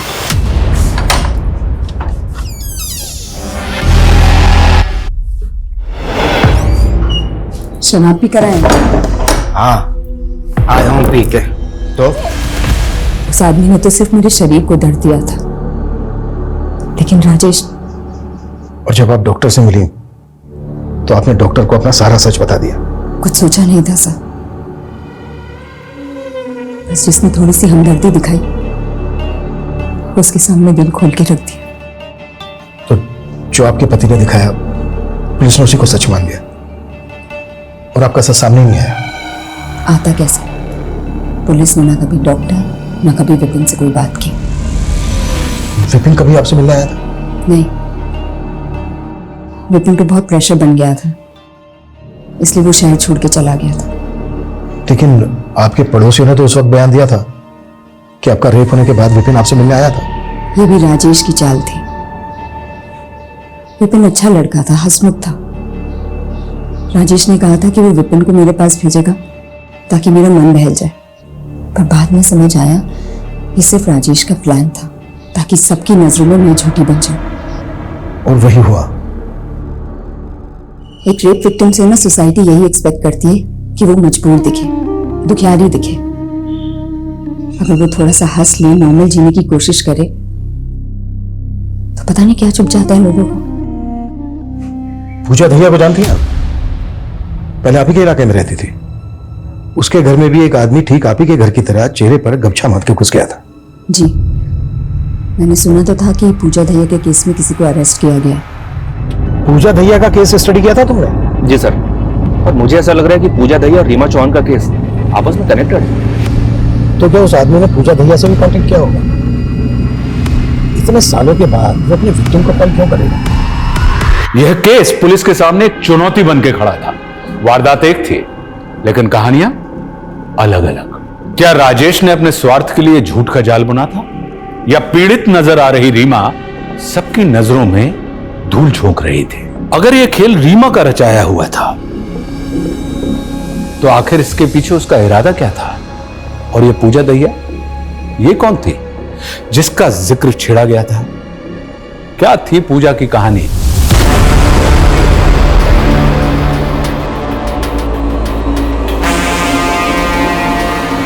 कौन है?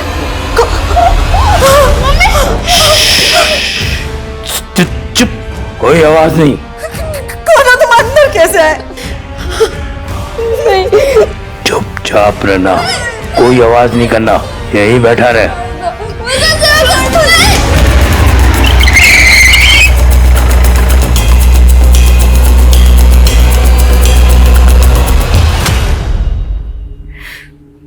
मैं नहीं जानती कि वो कौन था।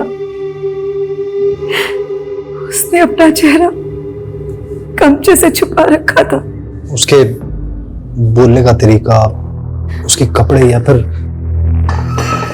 ऐसा कुछ जो आपको अलग लगा हो? अंकल, उस आदमी ने मुझे कुछ लिखने को दिया था। क्या लिखूं? 5वीं क्लास का टीचर मुझे जरा भी पसंद नहीं था। बात बात पर मुझे छड़ी से मारता था, मुर्गा बनाता, बहुत जलील करता था मुझे। रवि, फिंगरप्रिंट्स कलेक्ट कराओ और फॉरेंसिक टीम बुलाओ। सुअर के बच्चों, तुम्हें कोई फिंगरप्रिंट नहीं मिलेगा। ऐसा कहा था उसने बोलने के लिए मुझे। सुअर के बच्चों, तुम्हें कोई फिंगरप्रिंट नहीं मिलेगा, ऐसे बोलना है। वो आदमी बोलते वक्त हकलाता था, खासकर च बोलते वक्त। इन्वेस्टिगेटिंग टीम ने इस पूजा दहिया का बैकग्राउंड खंगाला सर। पूजा की फैमिली में दूर दूर तक कोई भी टीचिंग प्रोफेशन में नहीं था। शायद गुमराह करने के लिए लेटर लिखवाया गया हो। पहली टीम का भी यही मानना था। लेकिन यह भी तो हो सकता है कि उसने अपनी आप बीती लिखवाई हो। शायद उसके बचपन में उसके साथ कोई भयंकर हादसा हुआ हो। रेपिस्ट ने नकुल से और भी कुछ लिखा था, ये देखिए। सबसे पहले पूरा घर सर्च करेंगे, दरवाजे देखेंगे, तेरी माँ का बयान लेंगे, तेरा बयान लेंगे, कितने भी हाथ पैर मार लें, लेकिन उनके हाथ कुछ लगने वाला नहीं है। ये जो कोई भी है पुलिस प्रोसीजर को बहुत अच्छे से जानता है, एक एक चीज लिखवाई है। मतलब ये पुलिस वाला भी हो सकता है? या फिर कोई ऐसा जिसका अपना पुलिस में हो, या फिर रहा हो। सर रीमा के केस का मुकेश राठौर का एड्रेस मिल गया है। रिटायर होने के बाद वो यहीं जयपुर में सेटल्ड है। लाइमलाइट के लिए ये क्या कह रही है तू? मैं नहीं, नेबर्स रिलेटिव सब यही बोल रहे हैं। देख, लोग कुछ भी कहें, लेकिन तू तो मुझ पर यकीन करती है ना? तुझे भी लगता है कि मैं झूठ बोल रही हूँ?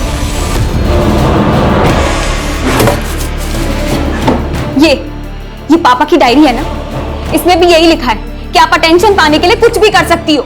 लो पढ़ो। यदि तूने अपने पापा को ना सिर्फ फोटोज में देखा है, या फोटोज में लोगों की सोच, उनकी नीयत के बारे में कुछ पता नहीं चलता बेटा। अच्छा गिरा दो, क्यों? क्योंकि ये मेरा नहीं है, उस कमीने का है। कितनी बार आपको बताऊंगी कि ये हमारा बच्चा है। ये मुझसे बेहतर और कौन जान सकता है? अरे मुझे कुछ नहीं पता, गिरा दे ये बच्चा, हम दूसरा कर लेंगे।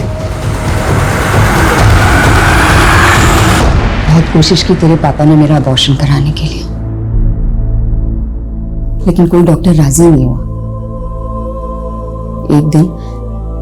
एक दिन तो तेरे पापा ने मुझे सीढ़ी से धक्का तक दे दिया था।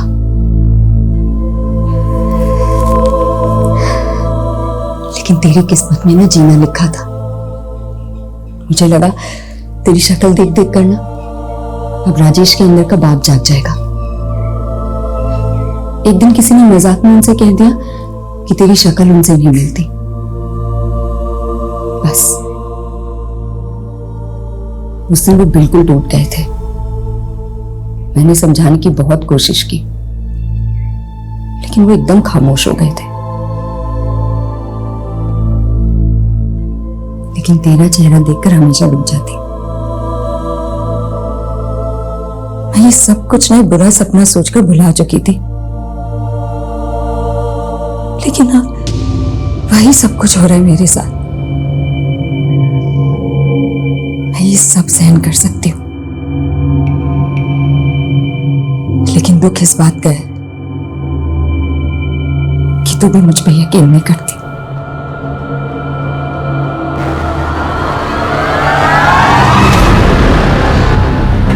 रीमा चौहान वाला केस, हाँ याद है मुझे। इस मामले में हमसे जो कुछ बन पड़ा हमने किया। यहां तक कि 2003 में अलग अलग पेट्रोलिंग टीम बनाई उस लोकेलिटी पर नजर रखने के लिए। और एक रात रुक रुक, गाड़ी पीछे ले। जी सर। रुक, कौन हुआ? क्या कर रहा है? रुक रुक रुक, वरना गोली मार दूंगा। रुक, इधर आ, पास में। गमछा निकाल मुझसे। जगन, जल्दी से बैकअप टीम लेकर सोमवारी बाजार वाले एरिया में आ जाओ। चोर को मैंने पकड़ा। भले ही दूर से सही, पर आपने उसे देखा था। कोई ऐसी खास निशानी जो आपको याद हो? अंधेरा बहुत था, कुछ खास देख नहीं पाया। हाँ, जिस तरह से फुर्ती से उसने मुझ पर गोली चलाई, पक्का कोई ट्रेंड आदमी था। कोई पुलिस वाला? हाँ, शक तो मुझे भी था। मुझे लगा या तो कोई पुलिस वाला है या पुलिस वालों के साथ मेलजोल जरूर रहा होगा। जब हमारी सारी कोशिश फेल हो गई तो हमने जनता की मदद मांगी। देखिए, डरने की कोई जरूरत नहीं है। आप लोगों को केवल पुलिस की आंख और कान बनना है। कोई भी बाहर का आदमी दिखे जिसका बर्ताव अजीब सा हो तो फौरन पुलिस को सूचित कीजिए। उसे पकड़ने की कोशिश मत कीजिएगा, क्योंकि उसके पास गन है। इंस्पेक्टर साहब, गन हो या तो एक फौजी किसी से नहीं डरता है। विकास जी, तैश में आकर कोई भी कदम मत उठाइएगा, फौरन पुलिस को सूचित कीजिएगा। जरूर, लेकिन उसे जान से मारने के बाद। और आप चिंता मत कीजिए, मेरे रहते हुए हर कोई सुरक्षित है। जगन, आसपास के लोगों से बात करो, कोई भी अजनबी जो कल यहां दिखा हो उसका स्केच बनवाओ। वो कमीना बचना नहीं चाहिए। हमने 3-4 स्केच बनवाए। हैरानी की बात यह थी कि उनमें से एक स्केच हमारी खबरी अंगद से मिलता जुलता था। आपने अंगद को अरेस्ट किया? फौरन धर दबोचा। तलाशी लो उसके घर की। साहब, घर का कोना कोना छान मारो। साहब, मेरे घर की तलाशी क्यों ले रहे हैं साहब आप? साहब,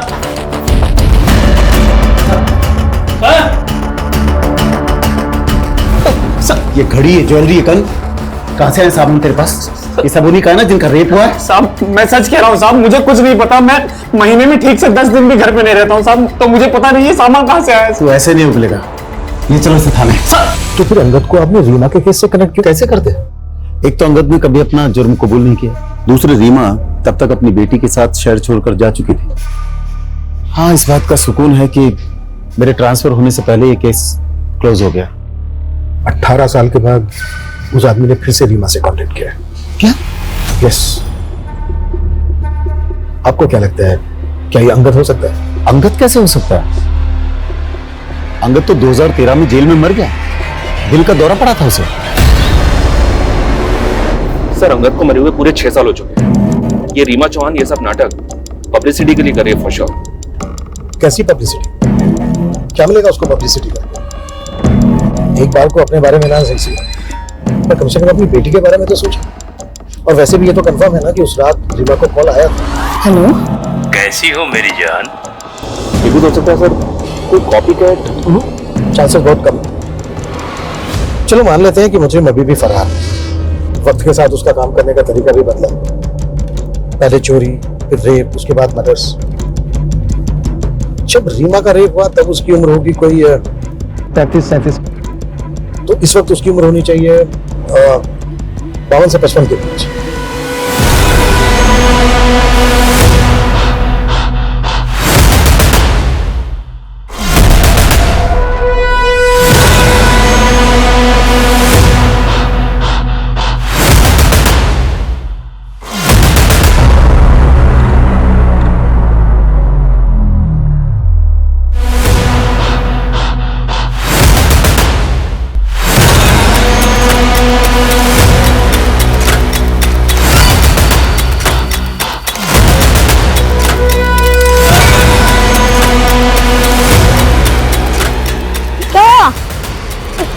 आप रो भी रहे हो?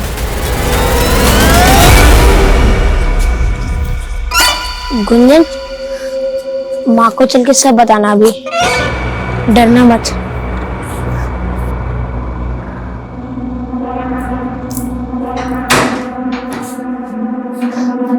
आ गए तुम लोग खेलकर? आ जाओ, भूख लगी होगी है ना?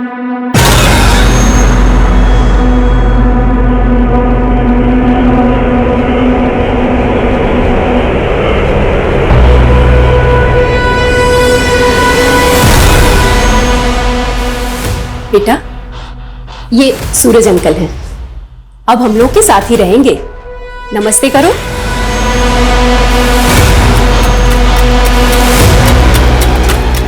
बड़े प्यारे बच्चे हैं तुम्हारे।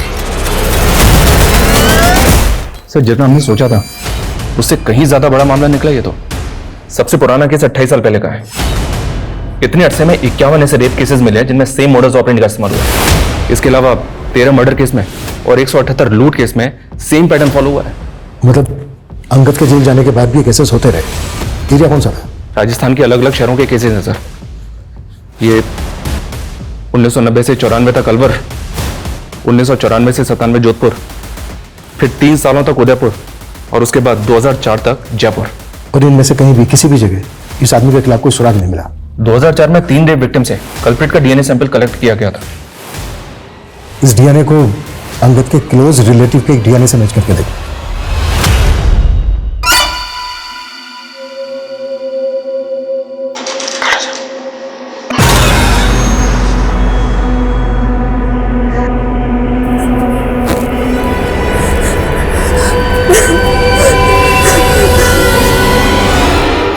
अंकल बहुत गंदे हैं,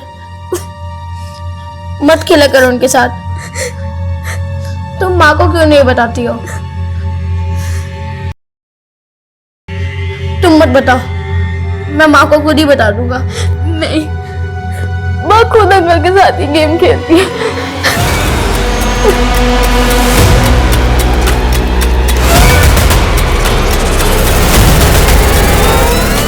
सर डीएनए सैंपल अंगद के भाई से मैच नहीं हुआ। बेचारा अंगद पूरी जिंदगी जेल में खत्म हो गई।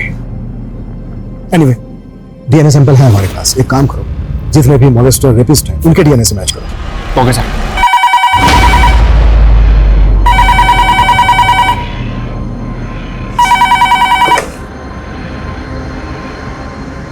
हेलो मेरी जान, कैसी हो?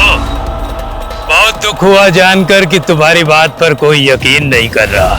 बकवास बंद करो, और हिम्मत है ना तो सामने आओ। तुम कायर हो तुम।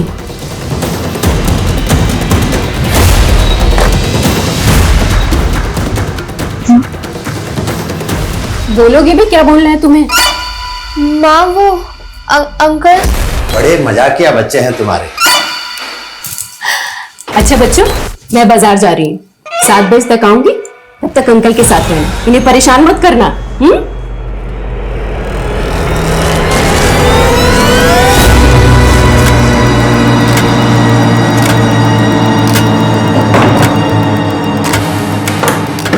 सर डीएनए अलवर के कैदी से पार्टली मैच हो रहा है, लेकिन इसकी उम्र तो 30 साल है। फिर ये वो नहीं हो सकता। आई थिंक उस आदमी को ट्रेस करने के लिए हमें किसी एक्सपर्ट की मदद लेनी होगी।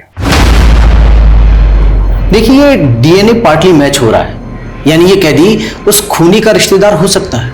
एक्चुअली हमें इस कैदी के मदर और फादर के सभी रिलेटिव्स की एक लिस्ट बनानी होगी और सबका डीएनए मैच कराना होगा। लेकिन पुलिस हताश नहीं हुई, डटी रही और कई महीनों की कड़ी मेहनत के बाद डीएनए एनालिसिस के जरिए 2300 लोगों को शॉर्टलिस्ट किया गया। लेकिन अब भी मंजिल बहुत दूर थी। इन्हीं 2300 लोगों में एक वो अपराधी भी था जिसकी तलाश पुलिस को लगभग 30 सालों से थी। करीब 1 साल गुजर गया, तब जाकर सुरंग के आखिरी छोर पर रोशनी की किरण दिखाई दी। सर, लोकेशन हिस्ट्री और रिपोर्ट्स के अकॉर्डिंग हमारे पास अभी एक सस्पेक्ट है, और वो ये है। माय गॉड, ये वो 30 सालों तक पुलिस की आंखों में धूल झोंकता रहा। इसको आइए धर लेते हैं। नहीं, we have to be very careful. इसको बचने का एक भी मौका नहीं देंगे।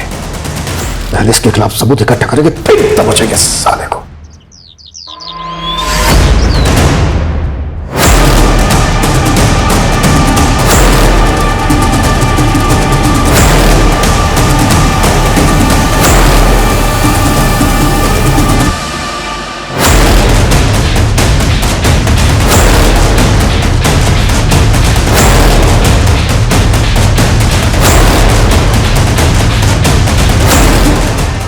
नजर बना के रखो उस पर, कुछ भी हलचल हो तुरंत मुझे इन्फॉर्म करना। सर। ओके, हमेशा।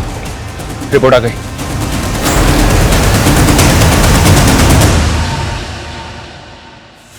अब सही वक्त है, आता है साले।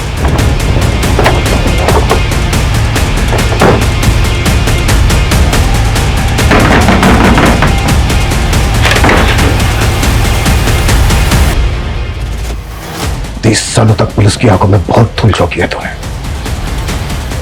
Now you are an arrest, ex policeman Jagan Shekhar.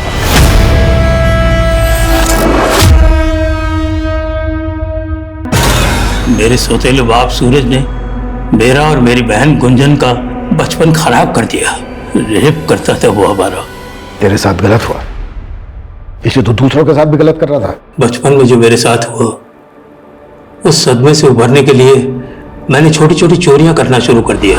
उसके बाद लोगों के घरों में घुसकर कुछ चीजें ले आता, फिर घरों में घुसकर सिक्के चुरा लाया। और ये काम मैंने पुलिस में आने के बाद भी चालू रखा। रेप करना कब से शुरू किया? 2000 से।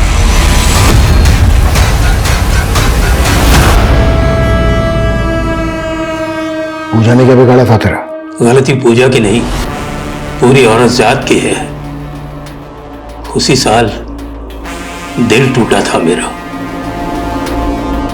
कुछ दिन तो सब कुछ ठीक चलता रहा, लेकिन एक दिन वो मुझे छोड़कर किसी और के साथ चली गई।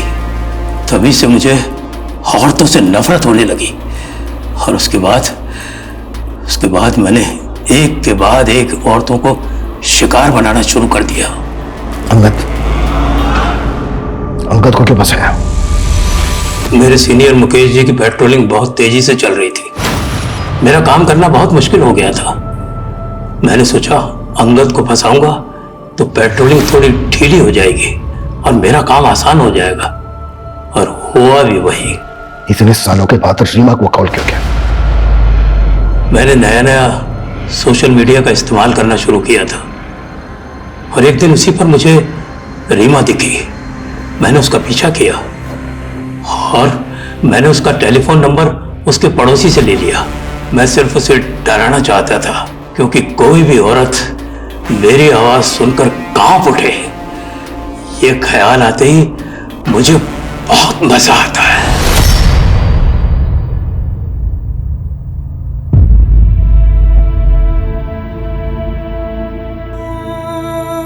सॉरी मॉम, मैं गलत थी। आपने मेरे लिए कितनी सैक्रिफाइस की, और मैं बल्कि तूने मुझे हिम्मत दी है वापस लड़ने की। अपना जगन जैसे लोगों का खौफ है और नई सोसाइटी के तानों की फिक्र। अब देखना, मैं अपनी बाकी की जिंदगी ना एकदम बेखौफ जीऊंगी।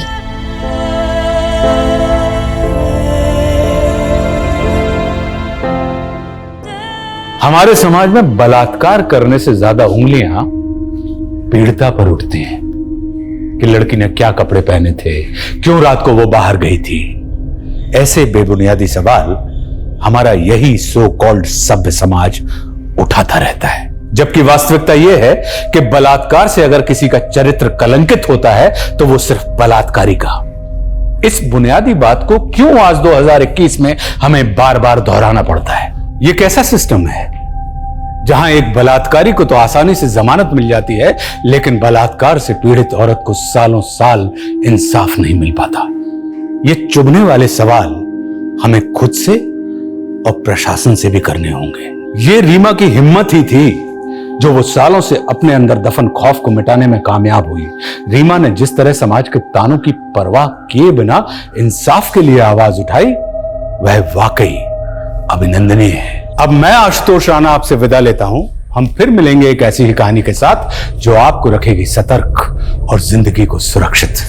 तब तक अपना और अपने परिवार का ख्याल रखिए और देखते रहिए क्राइम पेट्रोल सतर्क। जय हिंद। इस तरह के और भी एपिसोड देखने के लिए हमारे चैनल को सब्सक्राइब करें और बेल आइकन दबाना ना भूलें।